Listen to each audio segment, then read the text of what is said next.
atât de frumoasă, mai ales că centrul de sport olimpic se află la Craiova, iar antrenorul Dan Vădeanu este craiovean și cetățean de onoare al Craiovei. Încă o dată îi mulțumim mult când am putut să ne simțim din nou ca pe vremuri când simțeam aurul lângă noi. De asemenea, cetățean de onoare al Craiovei și care încă o dată le mulțumim și le dorim cât mai multe lucruri de genul acesta. Aș vrea să vă prezint pe domnul Berceanu Ionișor, care de săptămâna trecută este membru ALDE. Aseară la nivelul executiv județean a fost aprobată adeziunea dumneavoastră, deci este foarte în regulă la noi. Va activa în cadrul structurii de conducere de la municipiul Craiova și sprijin și pentru localitățile din județ. Îți dau cuvântul dumneavoastră să spun câteva cuvinte despre activitatea dumneavoastră și ce a venit și ce l-a atras la alte doși. Mulțumesc, domnule președinte. Eu am făcut acest pas venind de la Partidul Mișcarea Liberală, unde vă spun sincer că am rămas un pic dezamăgit de ceea ce s-a întâmplat. Dar asta e viața. Sunt născut în Comuna Ciferea, județul Dolj, locuiesc în Craiova. Am fost până în 2011 inspector șef al Poliției de Frontieră la Calapat. În cadrul acestui inspectorat am obținut rezultate foarte bune pe țară. În aproape 7 ani, locul Doljului a fost între primele inspectorate din țară. De ce am spus treaba asta? Pentru că îmi place acțiune, îmi place modul de rezolvare a problemelor concrete, ordonate și îmi place reușita. În ideea asta am făcut acest pas. Să aduc un sprijin mișcării ALDE. Vreau să mulțumesc dumneavoastră și conducerii de la municipiu, care m-au primit destul de bine în cadrul organizației. Eu îmi asum toate riscurile și toate astea și încerc să aduc un aport calitativ superior în cadrul organizației. Sub toate așteptările. Ca pregătire profesională, am terminat dreptul la Craiova, agronomia la Craiova, cursul post-universitar.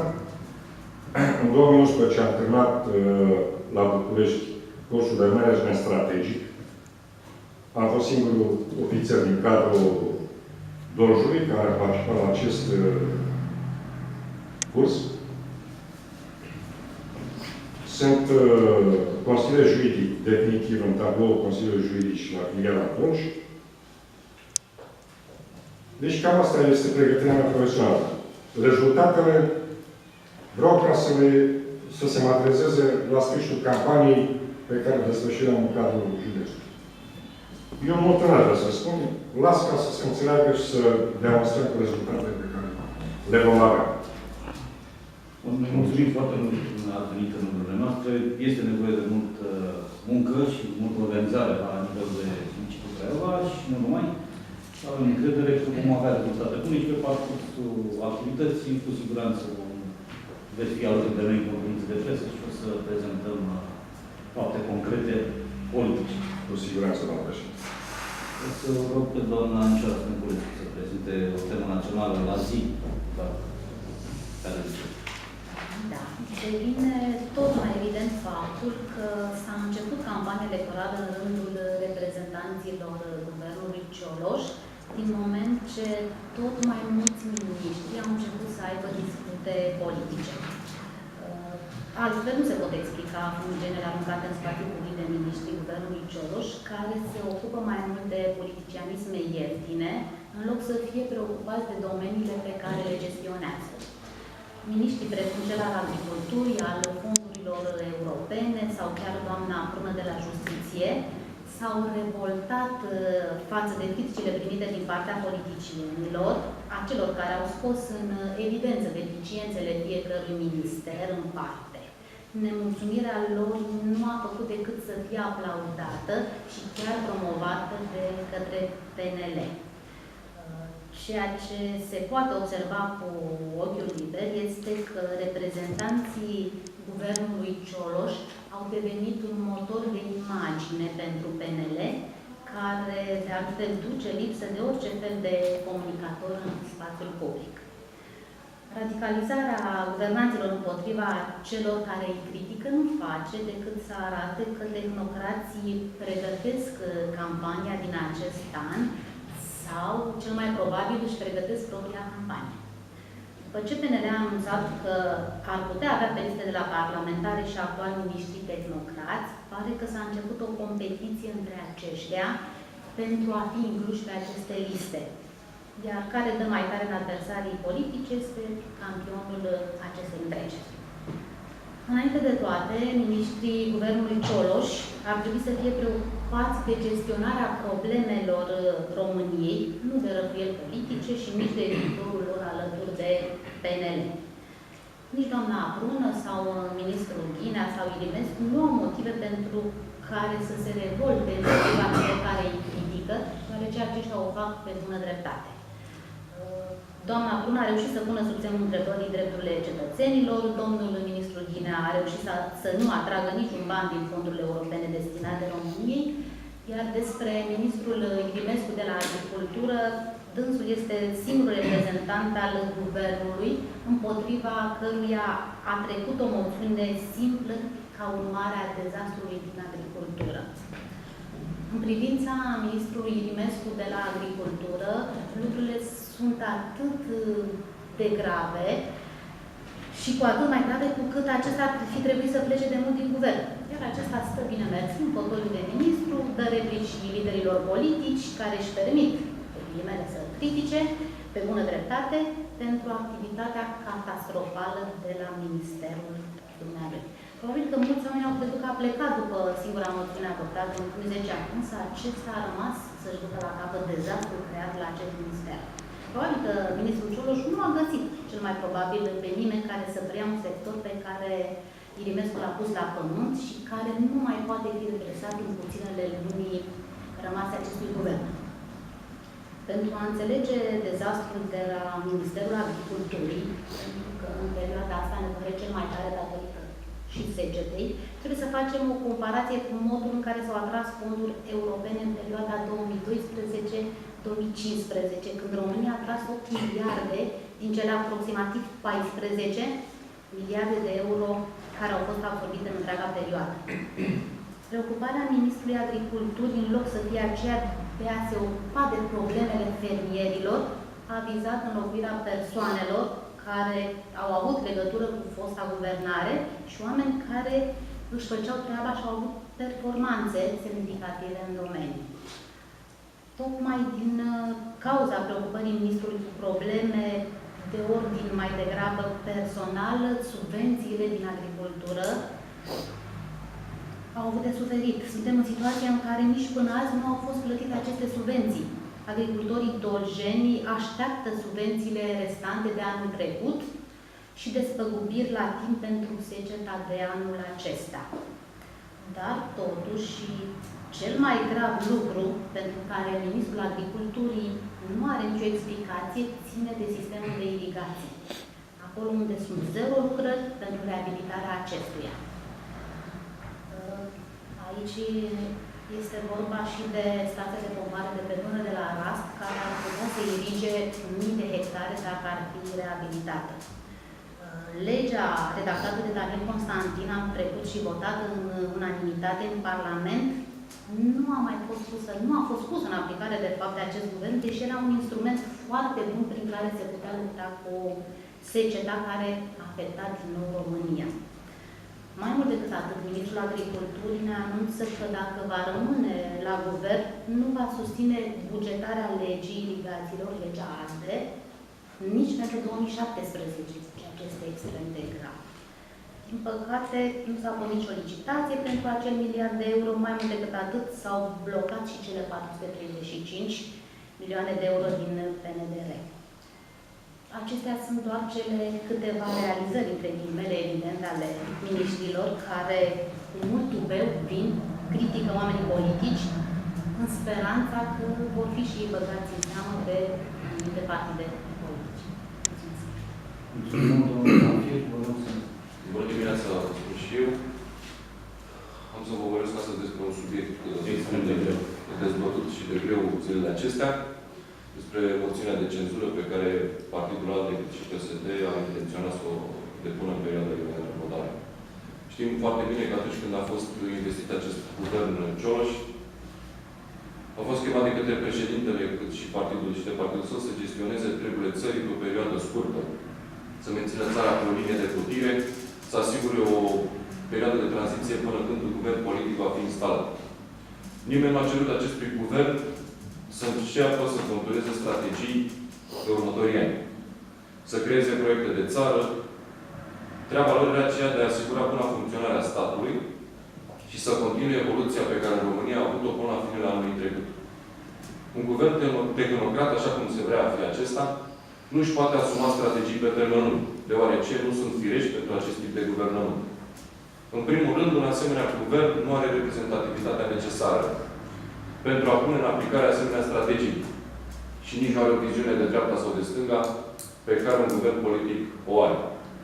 Am observat, în schimb, o totală detașare de problemele curente de guvernare, atitudine pe care ne-a dus la crize permanente și mai toate domeniile.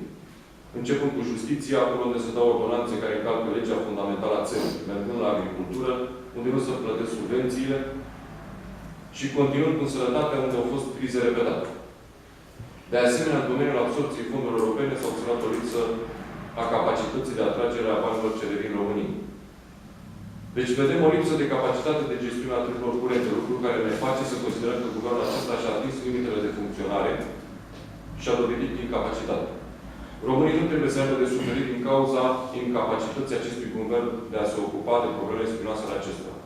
Din aceste motive, subiectul unei moțiuni de cenzură a devenit unul extrem de oportun, care trebuie discutat. Nu am vrea să lăsăm acest guvern Cioloș să facă un lanț de gafe care să afecteze pe români. Eșecul acestei guvernări nu va fi suportat de către tehnocrați. Costurile acestei guvernări vor fi suportate de români și vor trebui îndreptate pe un guvern politic legitim. S-au strâns foarte multe lucruri pe care acest guvern le-a făcut și nu avem cum să nu luăm în serios varianta unei moțiuni de cenzură. E vorba de un prejudiciu uriaș pe care acest guvern îl produce României zi de zi. Efectele pot fi mult mai rele decât cele înregistrate până la ora actuală.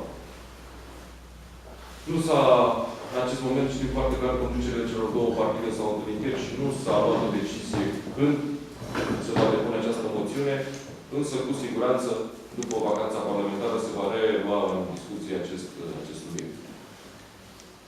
Vă mulțumesc. Da, eu o să încerc să vorbesc un pic, să vedem ce am câștigat noi în această perioadă de când la conducerea țării se află domnul președinte Iohannis și la conducerea guvernului se află domnul prim-ministru Dacian Cioloș.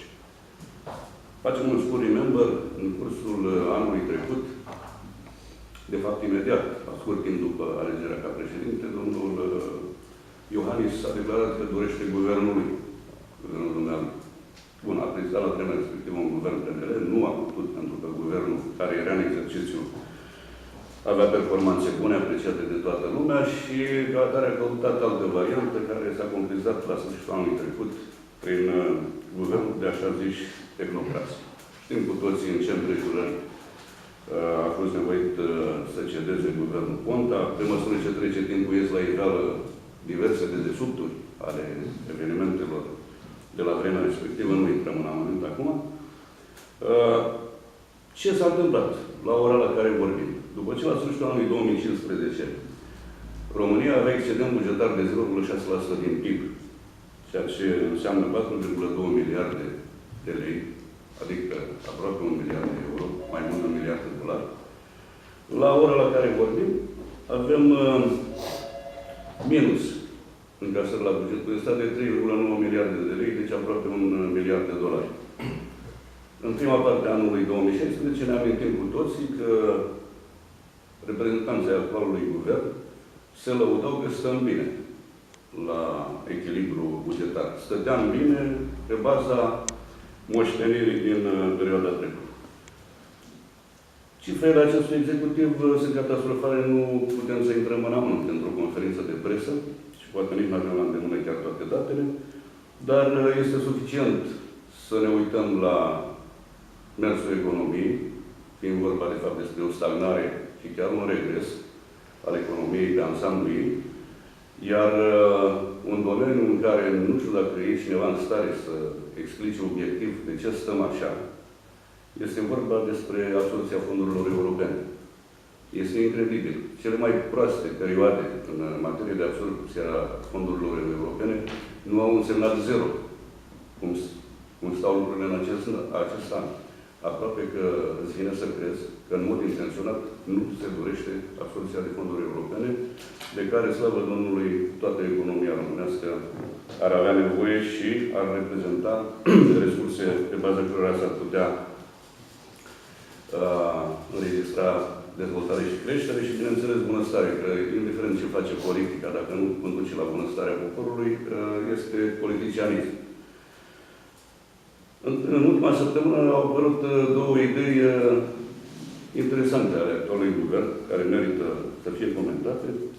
Anume, intenționează să repună în discuție măsurile de relaxare fiscală, măsuri care sunt stabilite după analize îndelungate, după dezbateri, după analize guvern-partide politice și care sunt gândite ca pe termen lung să asigure un fundament de creștere economică a României și de creștere a bunăstării, dorește acest guvern care, așa cum se spunea mai devreme, are o misiune limitată în timp, să le reanalizeze, să le rediscute și așa mai departe.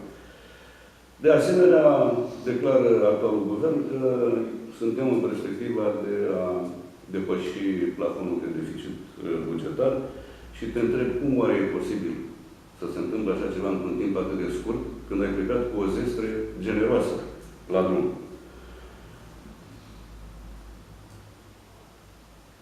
Cum știm cu toții, măcar din cultura generală și cum s-a mai spus înainte, un guvern de tehnocrați cu misiune pe un an de zile avea sarcina clară să gestioneze treburile curente ale țării și să pregătească alegerile parlamentare din toamnă. Nici de cum să umbli la chestiuni de substanță care își fac efecte în ani și ani de zile.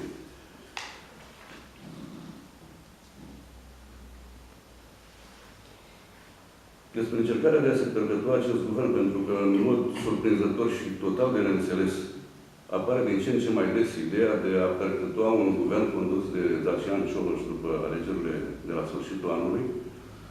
Chiar zilele trecute, un personaj destul de versat. Nu mă feresc să folosesc sintagma vulpe bătrână în politică. Spunea că el ar vedea mai departe să se continue cu Cioloș, că doar echipa e slabă. El e foarte bun, numai echipa e slabă, dar echipa, eu știu că cel puțin conform reglementărilor, Cioloș a propus-o președintului. O fi venit ea pe o listă de unde o fi venit, așa cum se mai vorbește, este altă poveste. Dar el și-a stabilit echipa și acum el e bun și echipa e slabă. Realitatea este că impresia tuturor este că acest guvern nu guvernează în interesul românilor și că premierul conduce un guvern care permanent așteaptă comenzi din afară. Nu sunt vorbe mari, sigur că e posibil să nu fie valabile 100%, dar într-o mare măsură este firesc să ne gândim la o asemenea situație. În mod deosebit, așa cum am spus, faptul inexplicabil, absolut inexplicabil, că nu s-a tras un leu în cursul anului 2016. Ba mai mult, nu se pregătesc documentațiile nici pentru anul 2017. Chiar nu vrem să luăm câteva miliarde de euro din fonduri europene la care avem drept, la care noi contribuim, noi cotizăm la fondurile europene. Și avem și noi repartizate anumite cote din fondurile europene. este ca și când nu am vrea să le luăm. Se vorbește de diferite posibile alianțe de guvernare și sigur că da, fiecare partid are scopul de a ajunge la putere, de a ajunge la guvernare.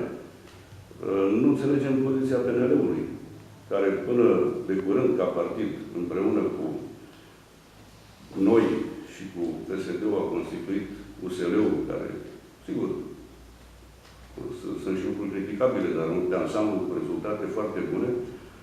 PNL-ul susține acest guvern și, ba mai mult, face curte miniștrilor să vină, să se înscrie.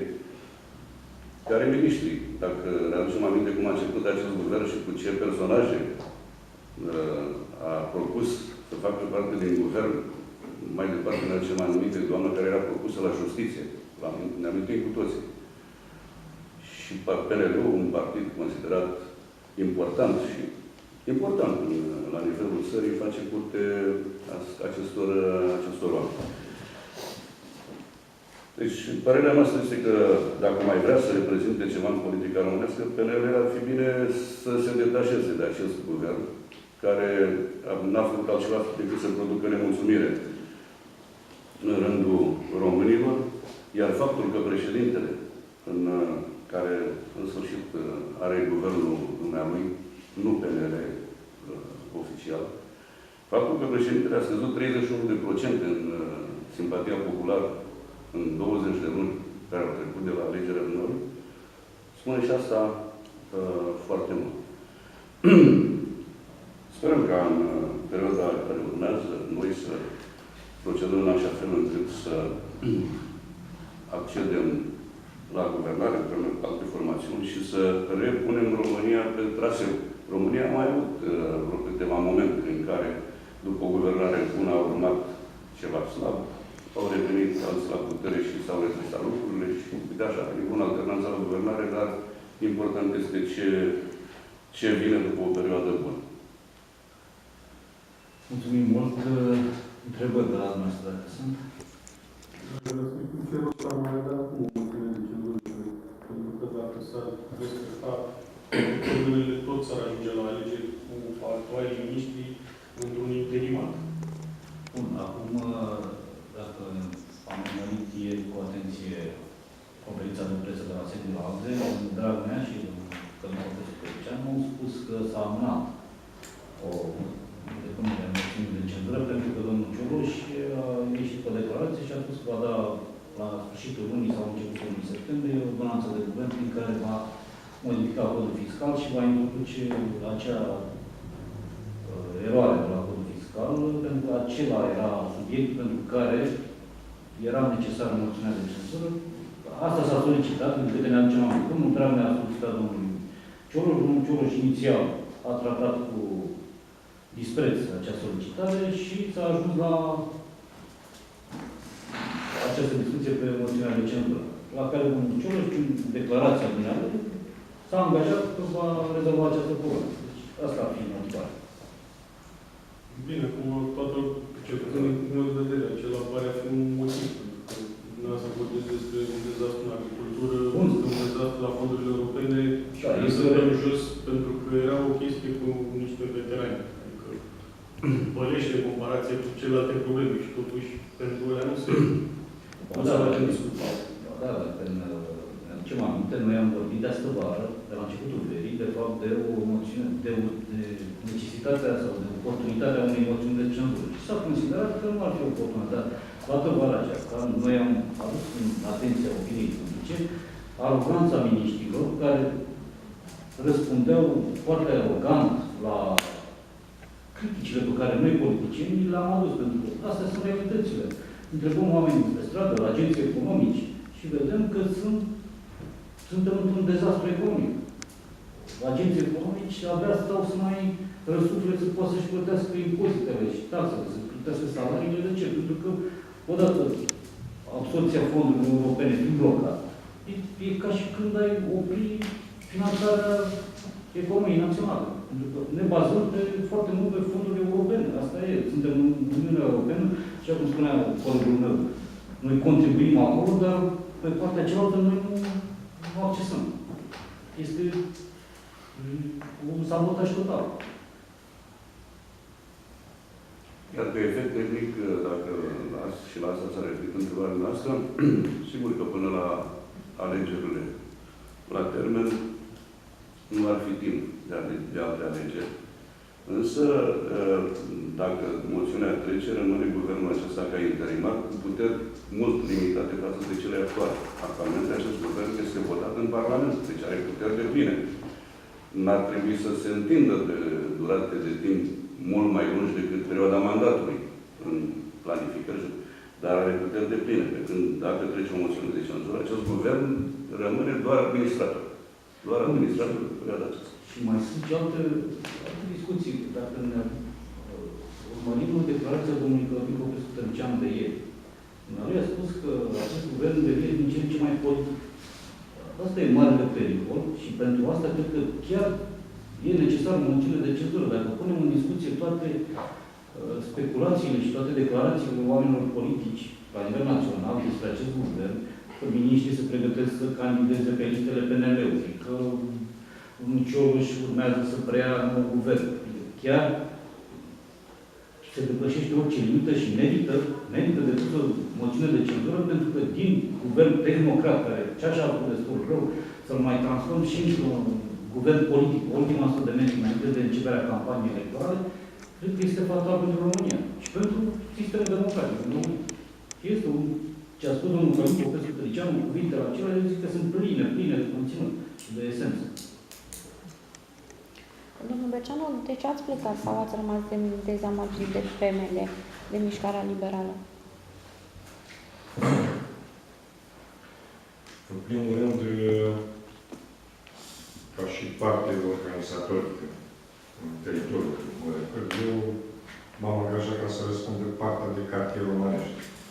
Acolo eram vreo 30 care răspundeam de cartier Romanești. Nu se știa care este cel mai...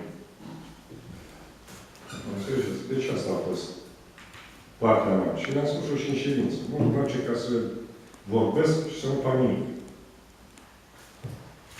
Bine, că și niște sondaje care erau prezentate acolo, nu știu câte erau reale, dar asta este.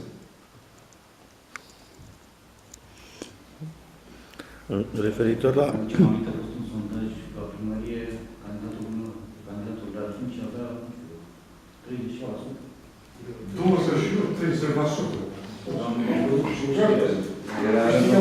Era rândul membrilor de partid. Făcut sondajul. Era prezentat acolo. La alegerile parlamentare, dumneavoastră mergeți tot pe cont propriu, ca la locale, sau în urmă vă lipiți de PSD și faceți o listă comună cu... Nu, din tot ce se știe la această oră, suntem singuri. Fiecare cu listele lor. Că avem un parteneriat și vorbim de o alianță post-electorală, da, se vorbește la nivel național și pe care domnul Dragnea a fost chiar la sediul altul. De asta vă întrebăm. Dacă era o știre de genul ăsta, cu siguranță în conferința de presă de ieri se transmitea un mesaj de genul ăsta. Aveți deja o listă cu candidați pentru Nu, este prea devreme. Suntem în plin proces de organizare a campaniile, a precampaniile de tot. Probabil, după luna septembrie, să vorbim și despre candidați. Presupun că ați văzut imagine de ieri cu domnul Tăricianu de la Direcția de Permise de la București. Comentați? Nu comentăm asemenea lucruri. Depinde și pe ce poți nămită.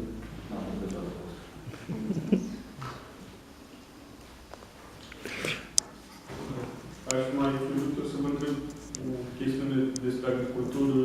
Ați tot vorbit și în alte conferințe și comunicate. De ce n-ați invitat, nu știu, un lider al agricultorilor din Dolj aici, în asta conferință, să ne spună exact de mulțumire?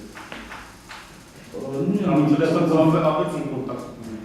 Nu i-am invitat în conferința de presă, dar chiar și ieri am fost în discuții, doamna Stănculescu a discutat cu oameni care lucrează efectiv în domeniul. Dar este o sugestie foarte bună și prima ocazie chiar să ținem cont de sugestia noastră și cred că e foarte bine.